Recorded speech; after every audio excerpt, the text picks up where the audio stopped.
আসসালামু আলাইকুম।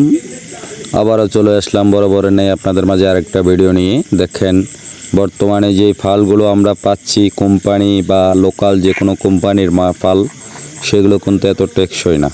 সেই জন্য একটা ফাল লাগাইলে আমরা আপনার সর্বোচ্চ 1 থেকে 120 কানি জবিন আমরা ভাঙতে পারি, তারপর ফাল আমাদের চেঞ্জ করতে হয়।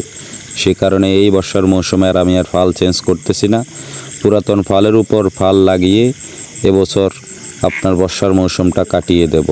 কেমন হয়েছে সবাই একটু কমেন্টে জানাবেন।